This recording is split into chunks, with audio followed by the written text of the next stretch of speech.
अगर मोदी 2024 में जीत के आ गया तो 2024 के बाद इस देश में कोई चुनाव नहीं होगा, न लोकसभा का होगा और न ही विधानसभाओं के चुनाव होंगे। आज ही से ईवीएम के खिलाफ अंतिम और निर्णायक लड़ाई शुरू हो गई है और यह जब तक लड़ाई चलेगी जब तक इस देश से ईवीएम नहीं हट जाएगी। सुप्रीम कोर्ट के सामने हमारा धरना शुरू होगा अनिश्चितकालीन।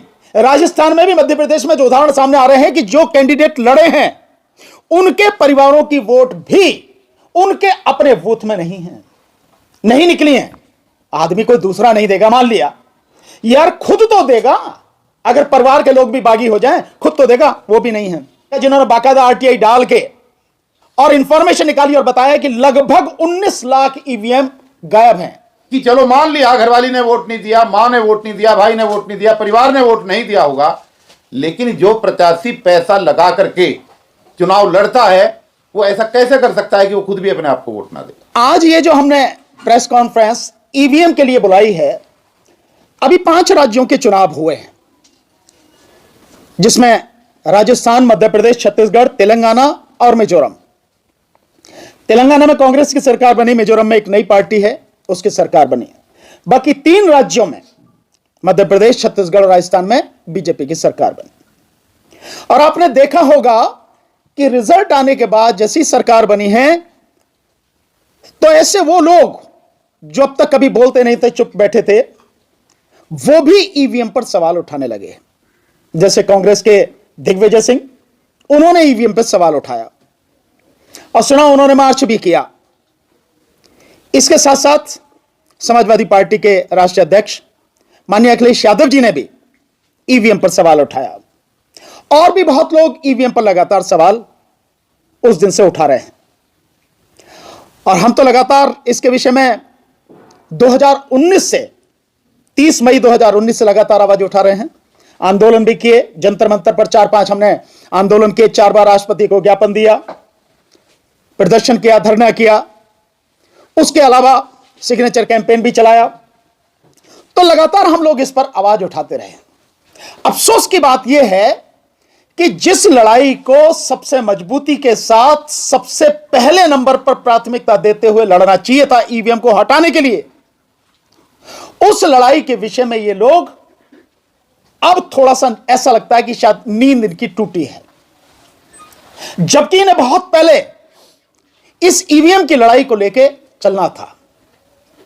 इसमें कहीं कोई शक नहीं है कि ईवीएम में बाकायदा गड़बड़ी की जाती है और मोदी सरकार, ये यूं कहो प्रधानमंत्री मोदी, जिस जगह भी जीतना चाहते हैं वहां ईवीएम के माध्यम से जीत के आते हैं। इलेक्शन कमीशन उनके हाथ की लगभग कठपुतली बन चुका है। यद्यपि भारत के संविधान के अनुसार और इलेक्शन कमीशन की जो जिम्मेदारी है, इसीलिए उसको बिल्कुल इंडिपेंडेंट रखा गया और एक बार अगर सरकार बना भी दे तो वही सरकार उसे हटा ना सके, उसके लिए उसको हटाने का तरीका, इलेक्शन कमीशन को हटाने का तरीका जो बनाया गया वो महाभियोग के माध्यम से, जैसे आप सुप्रीम कोर्ट के जज को हटा सकते हैं, वो प्रक्रिया रखी गई। इतना सुरक्षित करके उसको रखा गया, लेकिन बावजूद इसके वर्तमान में पिछले 8-9 साल से आप देखेंगे, 10 साल से देखेंगे, जो इलेक्शन कमीशन है वो सरकार की कठपुतली के रूप में काम कर रहे हैं। और बहुत अफसोस की बात यह है, क्या यह सवाल लोगों के दिमाग में आना नहीं चाहिए कि जो भारतीय जनता पार्टी 2014 से पहले ईवीएम के खिलाफ खुल के बोलती थी, इवन उनके सबसे बड़े नेता लाल कृष्ण आडवाणी वो भी बोलते थे ईवीएम के खिलाफ, जीवीएल नरसिम्हा जो उनके सांसद हैं, उन्होंने 246 पेज की एक किताब लिखी, डेमोक्रेसी एट रिस्क, और दुनिया भर के उदाहरण दिए कि ईवीएम में किस तरह से घपला होता है, किस तरह से इसकी हैकिंग होती है, किस तरह से मैनिपुलेशन होती है, और दुनिया भर के उदाहरण दिए कि इतने देशों ने इसको छोड़ दिया। जिन देशों ने ईवीएम का खोज की, जिन्होंने निर्माण किया, वो भी देश छोड़ चुके उससे इलेक्शन कराना। और दुनिया के सबसे शक्तिशाली देश, चाहे अमेरिका हो, चाहे रूस हो, चाहे इंग्लैंड हो, जर्मनी हो, फ्रांस हो, कितने ही देश हैं जो ईवीएम ईजाद करने के बावजूद भी उससे अपने यहां चुनाव नहीं कराते, बैलेट पेपर से चुनाव कराते हैं। लेकिन जो पार्टी सबसे ज्यादा विरोध करती थी, आज वो पार्टी ईवीएम को छोड़ने को तैयार नहीं है। सवाल नहीं उठता क्यों? बहुत साफ है, क्योंकि ईवीएम जिस दिन खत्म हो जाएगी उस दिन हो सकता है बीजेपी राजनीतिक परिदृश्य से ही खत्म हो जाए। आज की तारीख में चंद जो उनके अंधभक्त हैं, उनके अलावा बीजेपी को कोई पसंद नहीं करता, पर्टिकुलर प्रधानमंत्री मोदी को कोई पसंद नहीं करता। लेकिन वो आदमी गारंटी देता फिर रहा। मोदी की गारंटी है, मोदी की गारंटी ये नहीं है कि वो तुम्हारे रोजगार दे देगा, मोदी की गारंटी ये नहीं है कि तुम्हें एजुकेशन दे देगा, मोदी की गारंटी ये नहीं है कि तुम्हारे हेल्थ स्वास्थ्य सुविधाएं जो उनको सुधार देगा, मोदी की गारंटी ये नहीं है कि महिलाओं को बचा लेगा, उनकी सुरक्षा करेगा, मोदी की गारंटी ये नहीं है कि किसानों की आय दुगनी हो जाएगी या मजदूरों की जो है स्थिति सुधर जाएगी। मोदी की गारंटी यह है कि तुम कुछ भी कर लेना, चुनाव ईवीएम से होगा तो मैं ईवीएम से जीत के आऊंगा। यह मोदी की गारंटी है, असली गारंटी मोदी की यह है। सो अब जब चुनाव हो चुके हैं और चुनाव में बीजेपी जीत के आ चुके, उसके बाद मैं नहीं समझता कुछ रह गया होगा। जो बैलेट पेपर्स की गिनती हुई मध्य प्रदेश में, बैलेट पेपर्स की जो गिनती, जो पोस्टल बैलेट थे, 199 पर कांग्रेस आगे थी। तो कैसे अचानक जब ईवीएम से गिनती शुरू हुई बिल्कुल उलट हो गया? 180 डिग्री पर सारी चीजें घूम गई और 164 सीटें बीजेपी जीत के आ रही है और कांग्रेस मात्र 63 सीटें जीत के आ रही है। और केवल यही नहीं, राजस्थान में भी, मध्य प्रदेश में जो उदाहरण सामने आ रहे हैं कि जो कैंडिडेट लड़े हैं उनके परिवारों की वोट भी उनके अपने बूथ में नहीं है, नहीं निकली है। आदमी कोई दूसरा नहीं देगा, मान लिया यार खुद तो देगा, अगर परिवार के लोग भी बागी हो जाएं खुद तो देगा, वो भी नहीं है। और उदाहरण आपको बताता हूं, इससे आप समझेंगे। केवल इतना ही नहीं है साथियों, केवल अब की बात नहीं है। आपको ध्यान होगा 2022 का चुनाव, उत्तर प्रदेश का जो विधानसभा चुनाव है, समाजवादी पार्टी जिस समय पोस्टल बैलेट खुले थे 304 सीटों पर समाजवादी पार्टी आ गई थी, 304 सीटों पर। लेकिन जब रिजल्ट आता है तो समाजवादी पार्टी कहां पहुंच गई और बीजेपी जीत के इलेक्शन आ गई। केवल यही नहीं है, उदाहरण आप देखेंगे, उत्तर प्रदेश में नगरपालिका चुनाव हुए, उन नगरपालिका चुनावों में इस बार भी और पहले भी जहां ईवीएम से चुनाव हुए वो सीटें सारी बीजेपी के पास, नगर निगम की सीटें। और जहां नगरपालिका जो नगर पंचायत थी वहां पर आप देखेंगे कि मात्र 36% रिजल्ट है, मात्र 36%, यानी 64% रिजल्ट बीजेपी के अगेंस्ट है। तो क्या लगता नहीं है कि ईवीएम में गड़बड़ी है? ईवीएम में गड़बड़ी है। और जो मनोरंजन राय हैं, जिन्होंने बॉम्बे हाईकोर्ट में मुकदमा डाल रखा है, जिन्होंने बाकायदा आरटीआई डाल के और इंफॉर्मेशन निकाली और बताया कि लगभग 19 लाख ईवीएम गायब हैं।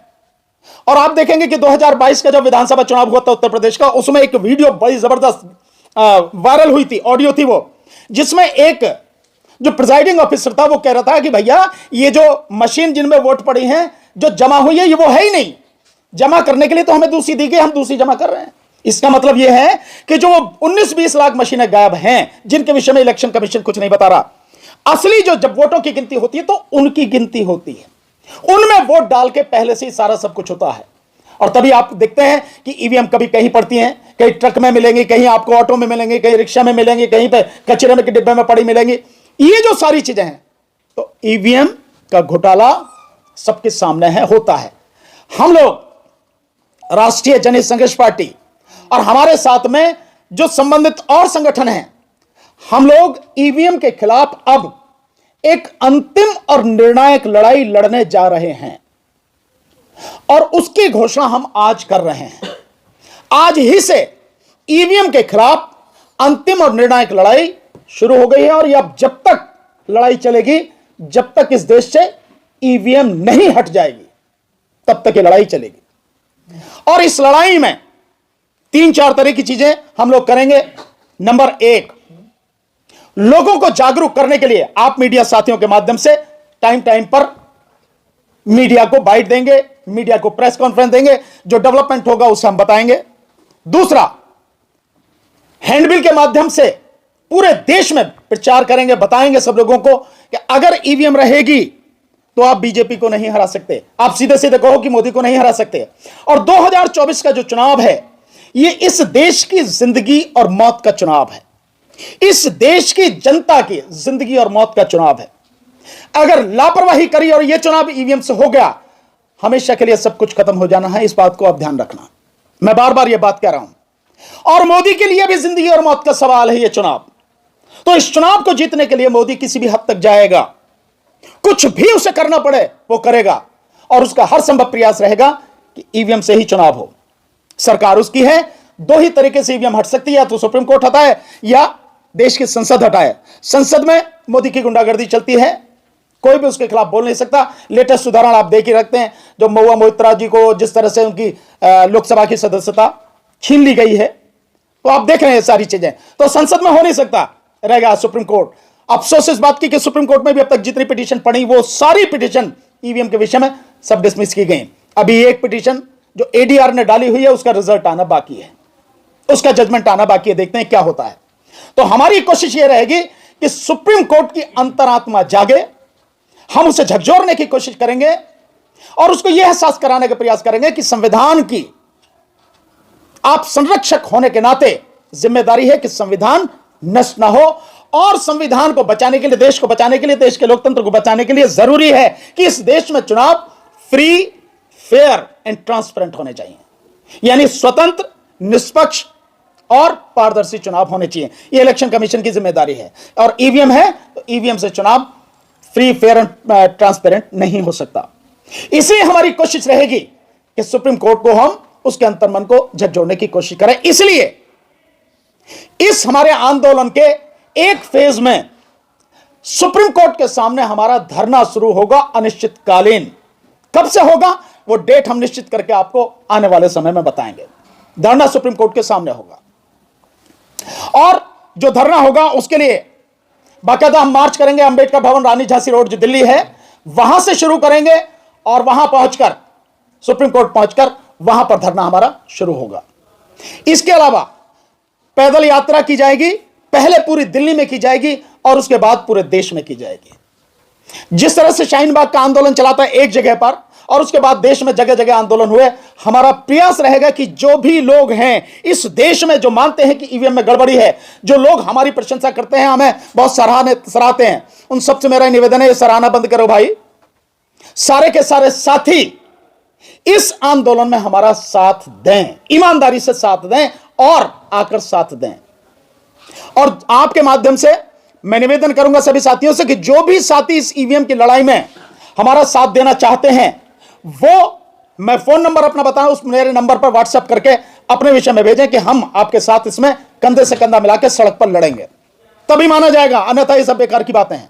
सो मेरा नंबर है 7840868666। ये मेरा नंबर है, इस पर मुझे मैसेज भेजें। और इसके साथ साथ साथियों, हमने प्लान बनाया है कि सेमिनार भी जगह जगह पर, यूनिवर्सिटीज में, अलग अलग शहरों में करने का हमारा पूरा प्लान है।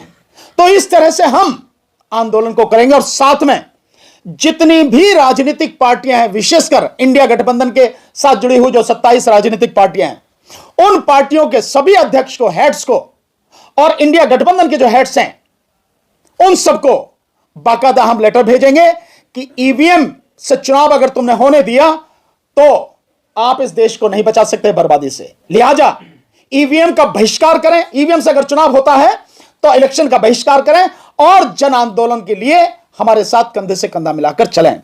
इसके साथ साथ सभी सुप्रीम कोर्ट जजेस को, सभी हाई कोर्ट जजेस को भी हम बाकायदा लेटर भेजेंगे कि ये जो चुनाव हो रहा है, और ये कह के भेजेंगे कि सुप्रीम कोर्ट के जजेस खुद बताएं, हाई कोर्ट के जजेस खुद बताएं कि क्या वो जानते हैं कि ईवीएम कैसे काम करती है। आंसर है नहीं जानते, मैं जानता हूं इस बात को, लेकिन उनसे भी जानेंगे कि भाई आप जो सब कुछ कर रहे हैं, इससे जब पारदर्शी और निष्पक्ष चुनाव नहीं हो रहा, स्वतंत्र चुनाव नहीं हो रहा, तो फिर इस चुनाव का क्या मतलब है। इस तरह से हमारा आंदोलन ये लगातार चलेगा। और मैं निवेदन सभी साथियों से करता हूं, जितने भी संगठन के लोग हैं, जहां भी हैं, जो भी व्यक्तिगत रूप से हैं, सामाजिक संगठन है, राजनीतिक पार्टियां हैं, इस आंदोलन में सब साथ दें, अपना झंडा और बैनर साथ लेकर आए। हमें कोई आपत्ति नहीं है, लड़ाई सबकी है, हमारी अकेले की नहीं है, लेकिन सब मिलकर लड़ेंगे, जन आंदोलन खड़ा करेंगे तो ही कुछ हो पाएगा, नहीं तो कुछ बचेगा नहीं साथियों। अब मेरे साथ में आदरणीय डीसी कपिल साहब, मैं चाहूंगा कि वो भी इस मसले पर, क्योंकि हमारे साथ लगातार कंधे से कंधा मिलाकर चलते हैं, लड़ते हैं, वो भी इस विषय पर आपको संबोधित करें। आज जो दो उदाहरण इस चुनाव के अंदर आए हैं, दो प्रत्याशी ऐसे, एक मध्य प्रदेश से है, एक छत्तीसगढ़ से, जिन्होंने जहां से चुनाव लड़ा और जिस बूथ पर उनके परिवार का वोट है, परिवार को भी छोड़ दो, जहां पर उनका स्वयं का वोट है, भाई स्वयं तो आदमी झूठ नहीं बोलेगा अपने आप चुनाव लड़ते हुए, उसी प्रत्याशी ने अपने बूथ पर खुद जाकर के स्वयं को वोट दिया, और जब काउंटिंग हुई तो काउंटिंग में इस पर्टिकुलर बूथ पे उस प्रत्याशी को 0 वोट मिला। अब सवाल यह है कि चलो मान लिया घरवाली ने वोट नहीं दिया, मां ने वोट नहीं दिया, भाई ने वोट नहीं दिया, परिवार ने वोट नहीं दिया होगा, लेकिन जो प्रत्याशी पैसा लगा करके चुनाव लड़ता है वो ऐसा कैसे कर सकता है कि वो खुद भी अपने आप को वोट ना दे। ये 2 केस आए हैं, मीडिया में छपे हैं, प्रिंट मीडिया में बहुत बड़ा उनका डिटेल भी दी गई है। आज सवाल यह है कि खुद के प्रत्याशी का वोट भी अगर गायब हो रहा है तो ये कितना बड़ा धांधली है और कितना बड़ा मजाक है ये। और सबसे बड़ा मजाक तो ये है कि जिन देशों ने ईवीएम की मैन्युफैक्चरिंग की, जिनकी खोज से ईवीएम आई और चुनाव में उसका इस्तेमाल किया गया, जब वो सारे देश जो ईवीएम के प्रोडक्शन के लिए जिम्मेदार हैं, जब वही लोग ईवीएम का इस्तेमाल नहीं कर रहे, तो आखिर इस देश के अंदर ईवीएम के इस्तेमाल पर इतना जोर क्यों दिया जा रहा है, ये एक सोचने का विषय है। केंद्र की सरकार, मोदी सरकार 100% चुनाव से पहले एक संख्या डिक्लेयर करती है कि हम इतने सीटों पर चुनाव जीतेंगे और सरकार बनाएंगे, और जब रिजल्ट निकलता है वो निश्चित रूप से उसी आंकड़े को छूते हैं। इसका मतलब यह है कहीं ना कहीं कि इतनी ही मशीनों को और इतनी ही विधानसभाओं को या इतनी ही लोकसभाओं के चुनाव को प्रभावित करने वाला जो उनका नेटवर्क है वो बिल्कुल फिक्स है। अब कई लोग ये कहते हैं कि हिमाचल में ऐसे क्यों नहीं हुआ, कई लोग कहते हैं दिल्ली में ऐसा क्यों नहीं हुआ, कई लोग कहते हैं कर्नाटक में ऐसे क्यों नहीं हुआ, तेलंगाना में ऐसा क्यों नहीं हुआ। तो सम्मानित साथियों, ये बहुत ही सातिर सरकार है।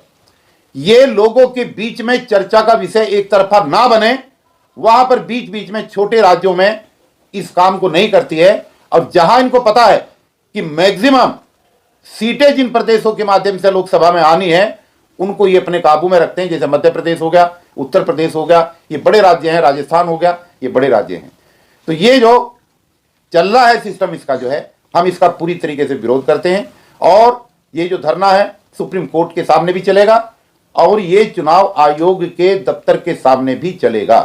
और ये पैदल मार्च करना पड़े, हमें पैदल यात्रा करनी पड़े, ईवीएम के खिलाफ हम हर हद तक जाकर के जो है इसको रुकवाने के लिए भानु प्रताप जी के नेतृत्व में इस आंदोलन को धार देंगे। और हम एक नहीं सैकड़ों अब हमारे साथी हैं, ठेकेदारी हटाओ राष्ट्रीय संयुक्त मोर्चा के बैनर में जुड़े हुए तमाम जितने भी संगठन हैं, उनसे भी हम आग्रह करेंगे कि इस लड़ाई में हमारा साथ दें। और जहां तक आपके चैनल के माध्यम से हमारी आवाज जा रही है, जो राजनीतिक दल हैं जो चुनाव लड़ते हैं और हार जाते हैं, उनको भी हमारा निवेदन है, उनको भी हमारी सलाह है कि वो वास्तव में अगर पारदर्शी चुनाव चाहते हैं और अगर वो चाहते हैं कि उनके चाहने वाले समर्थक जो उनको वोट देते हैं वो उनकी झोली में आए, तो इस ईवीएम का विरोध उनको भी करना पड़ेगा। अदरवाइज 2024 में अगर पुनः इस केंद्र की सरकार की इसी शेप में वापसी हुई तो आने वाले समय में हो सकता है चुनाव कराने की जरूरत ही ना पड़े। तो ये जो स्थिति बनी हुई है, अभी समय है 5-6 महीने का, पूरी मुस्तैदी के साथ हम इस आंदोलन को चलाएंगे और निवेदन करेंगे सभी राजनीतिक दलों से कि वो भी उस जंग में, उस लड़ाई में, उस आंदोलन में जो ईवीएम के खिलाफ होने जा रही है, जिसका बिगुल आज बजा है, जिसकी आज शुरुआत हुई है विधित रूप से, वो लोग भी हमारा साथ दें। देखिए, ये लड़ाई बहुत बड़ी लड़ाई है। ये जन आंदोलन के बिना ईवीएम हटने वाली नहीं है। और जन आंदोलन ट्विटर से नहीं हुआ करता कि 2 लाइन लिख दी और कहानी खत्म। ये तो केवल आप एक बस परंपरा निभा रहे हो, बस और कुछ नहीं है। अपने आप को अपने मन को झूठी तसल्ली दे रहे हो। अन्यथा लड़ाई तो सड़क पर होगी, तो सड़क पर उतरना पड़ेगा, लगातार बोलना पड़ेगा, प्रेस कॉन्फ्रेंस करनी पड़ेगी, आपको जो है जगह जगह सेमिनार करने पड़ेंगे, आपको धरने देने पड़ेंगे। सो ये जो पार्टियां हैं, बड़ी पार्टियां, जब तक ये नहीं आएंगी, ईवीएम नहीं हटेगी और ये पार्टियां किसी गलतफहमी में न रहें, मोदी इस बार जीतने के बाद में इन पार्टियों की कहानी ही खत्म कर देगा। क्यों? क्योंकि इस देश में इसके बाद चुनाव नहीं होंगे। अगर मोदी 2024 में जीत के आ गया तो 2024 के बाद इस देश में कोई चुनाव नहीं होगा, न लोकसभा का होगा और न ही विधानसभाओं के चुनाव होंगे। सो ये चुनावी प्रक्रिया ही खत्म हो जानी है। और जो लोग इसमें तकरीबन 4,500 की संख्या जो विधायकों की है, ये विधायक खद्दर का कुर्ता पजामा लटका के जो घूमते हैं, ये भी सारे खुंटी पे टंग जाने हैं। क्योंकि देश में राजतंत्र की स्थापना होगी, जिस हिंदू राष्ट्र की स्थापना के लिए वो सारे काम करने लगातार कर रहे हैं, उसमें इन सब चीजों की कोई जरूरत नहीं है। जब केंद्र से ही राज चलना है तो विधानसभाओं की क्या जरूरत है। और वैसे भी आप देखेंगे कि संघीय ढांचे पर लगातार मोदी के द्वारा प्रहार किया जा रहा है। जैसे जीएसटी, आपने टैक्स कलेक्शन कर लिया पूरे देश का, आप दे नहीं रहे उन्हें, संघीय ढांचे पर प्रहार। जैसे कृषि कानून थे, कृषि कानून उसमें मंडियों को जिस तरह से खत्म किया गया, और मंडियां जो टैक्स लेती थी उसको खत्म करने की जो सारी योजना थी, वो सब कुछ वही था कि संघीय ढांचा जो है देश का खत्म हो। अब एक और बड़ी साजिश हो रही है संघीय ढांचे को खत्म करने के लिए। केंद्र सरकार ने एक घोषणा की है कि जो देश के बॉर्डर से लगे हुए राज्य हैं, जो अंतरराष्ट्रीय हमारा बॉर्डर है, उससे 100 किलोमीटर के अंदर अंदर पूरा वो केंद्र सरकार के अंडर में रहेगा। इसका मतलब यह है कि जो बहुत से तो राज्य ऐसे ही हैं कि 100 किलोमीटर अगर आप चलोगे तो राज्य खत्म हो जाना। इसका मतलब पूरे राज्य को आप कवर कर लेंगे, वहां आपकी सरकार चलेगी, केंद्र की सरकार चलेगी। तो ये क्या मतलब है? ये सब है कि संघीय ढांचे को खत्म करके एकीकृत ढांचा आप खड़ा करना चाहते हैं और राजतंत्र स्थापित करना चाहते हैं। उसके लिए आप सारा सब कुछ कर रहे हैं। सो जो आप बात कर रहे हैं, इसलिए इन पार्टियों को बोलने की जरूरत है। मैंने अभी एक सेम पित्रोदा जी का वो सुना, एक इंटरव्यू जो संजय शर्मा 4 PM वाले उन्होंने लिया। उसमें उन्होंने सवाल पूछा कि क्या राहुल गांधी को पता नहीं ईवीएम के विषय में? सेम पित्रोदा ने कहा कि हाँ, राहुल गांधी को सब पता है ईवीएम के विषय में। तो पूछा फिर बोलते क्यों नहीं है? मैं नहीं जानता बोलते क्यों नहीं है। बोलना तो चाहिए, उन्हें बोलना पड़ेगा। कब बोलोगे भाई? जब कब्र में बिल्कुल तुम दफना दिए जाओगे और सब कुछ खत्म हो जाएगा तब बोलोगे, तब तो बोलने लायक भी नहीं रहोगे। इसलिए सभी पार्टियों को बोलना पड़ेगा। और इसीलिए हमने कहा कि हम सभी पार्टियों को बाकायदा लेटर लिखेंगे, सबसे रिक्वेस्ट करेंगे इस आंदोलन में साथ दें, नहीं तो बचना कुछ नहीं है। लेकिन कांग्रेस का अब तक भी ईवीएम के विरोध आंदोलन न करना निश्चित रूप से उन पर सवालिया निशान खड़े करता है। क्या कांग्रेस इस वजह से चुप बैठी है कि ईवीएम को लाने का जो श्रेय है वो तो कांग्रेस को ही है? क्या इस वजह से चुप है वो? मैं नहीं जानता कि कारण क्या है। और हो सकता है कि जो आप कह रहे हो ये सिक्के के दो ही पहलू हों। भाई, एक सिक्के के दो पहलू, एक ही है और एक ही है, ये भी हो सकता, मैं नहीं जानता हूं। लेकिन उनकी चुप्पी देश को बहुत भारी पड़ रही है और बहुत भारी पड़ेगी। चुनाव आयोग और सुप्रीम कोर्ट ने बाकायदा नोटिस जारी कर दिया रूप में वो बघेल साहब को लेकर के कि ये जो आप आरोप लगाते हो ईवीएम को लेकर, नोटिस जारी किए गए कि आप प्रमाण दीजिए कि ईवीएम में गड़बड़ी है। हम बार बार ऐसी याचिका स्वीकार नहीं करेंगे और जवाब मांगना शुरू कर दिया सुप्रीम कोर्ट ने और चुनाव आयोग ने। मैं सुप्रीम कोर्ट और चुनाव आयोग से सिंपल एक सवाल पूछता हूं बार बार, और इस बात को ध्यान में रखा जाए कि यह जिम्मेदारी इलेक्शन कमीशन की है कि देश में चुनाव विधानसभाओं का हो या लोकसभा का या राष्ट्रपति का, फ्री, ये शब्द केवल शब्द नहीं है, ये शब्द अपने आप में बहुत महत्वपूर्ण है, बहुत वजन रखते हैं। Free, fair and transparent. Election commission बताए कि क्या वो ईवीएम को जानता है। फिर दोहरा रहा हूं इस सवाल को, ईवीएम को जानता है कैसे काम करती है? नहीं जानता। और सुप्रीम कोर्ट के जजेस से भी मैं ये पूछता हूं कि चुनाव जो होना चाहिए फ्री, फेयर एंड ट्रांसपेरेंट होना चाहिए। क्या सुप्रीम कोर्ट के जजेस जानते हैं ईवीएम कैसे काम करती है? नहीं जानते। सो इससे ज्यादा दुख की और क्या बात होगी कि देश में जितने मतदाता हैं, इस बार 91 करोड़ के लगभग मतदाता थे, अब और बढ़ गए होंगे। 90 से 100 करोड़ के बीच में जहां मतदाता हैं, उनमें से 99.9% मतदाताओं को यह मालूम नहीं है कि ईवीएम कैसे काम करती है। इससे ज्यादा शर्म की और इससे ज्यादा डूब मरने वाली बात क्या होगी?